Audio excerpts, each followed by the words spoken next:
बेचारा 5 नमाजें पढ़ाता है, सारी जिंदगी बच्चों को अलिफ बा ता सा पढ़ाता है, वो बेचारा सारी जिंदगी पीर बन ही नहीं सकता।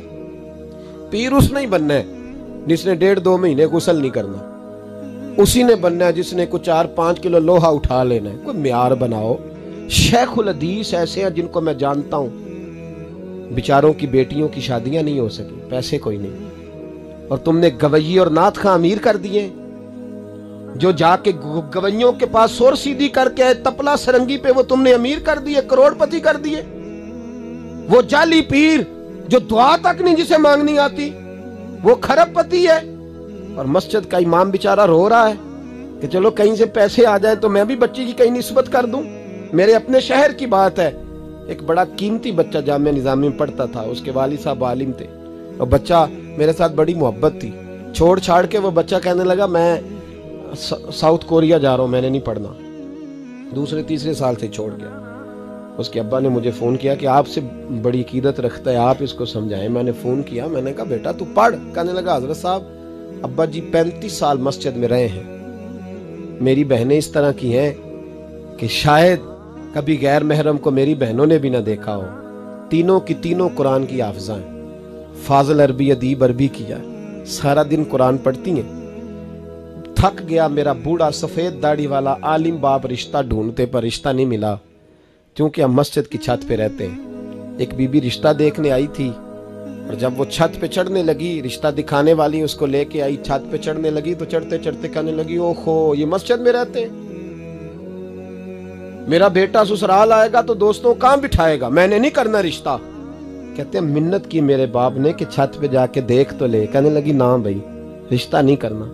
इतना जुल्म इस कौम ने किया, इतनी ज्यादती। कहने लगा साहब मैंने नहीं पढ़ना, मैंने माल कमाना है, इसलिए कि मेरी बहनें रोती हैं। खुदा का खौफ करो, एक नात से भी गुजारा हो जाता है, मेहरबानी करो। और नात के लिए शोर की जरूरत नहीं होती, इश्क की जरूरत होती है। बस कर दो, बड़ा हो गया। मदारस के बच्चों को वो रोटी खाने को मिलती है जो मैं और आप खाएं तो बीमार हो जाएं, बीमार हो जाएं, जो मदारस के बच्चों को रोटी खाने को मिलती है। और इनको जिस तरह इनका इस्तेसाल किया जाता है, लाइनों में लगा के इन्हें खैरात की तरह खाना दिया जाता है, और जो इन बेचारों का अशर होता है 100 रुपया खत्म के बाद जब चौधरी साहब देते हैं तो 200 वो बातें भी सुनाते। ये जुल्म कर रहे हो। रबीउल अव्वल आएगा तो यहाँ जनाब मेले लगेंगे, और यहाँ हालत ये होगी कि 25,000, 50,000, 60, कहां से आया तुम्हारे पास पैसा? यहाँ लुटाने के लिए पैसे हैं।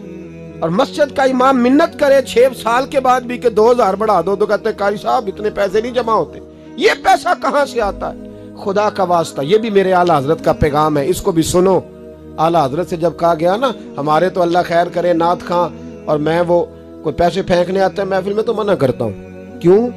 इसलिए कि जब दथियों वाले पैसे लेके आते हैं ना मस्जिदों में और महफिलों में, तो फ्रंट सीटें फिर दथियों वालों के हाथों में होती है। गरीब महफिल मिलाद में भी छुप के बैठता है पीछे, और नाथ खां भी याद कर लेता है कि ज्यादा नोट किसने पकड़े हुए, ज्यादा नोट किसके हाथ में।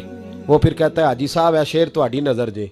मैं क्या बदबख्ता, नबी पाक दे नां दा शेर भी बंदे दी नजर हो सकता है, जिसमें हुजूर की तारीफ हो रही हो, बंदे की नजर किस तरह हो गई? शर्म करो, डरो अल्लाह ताला।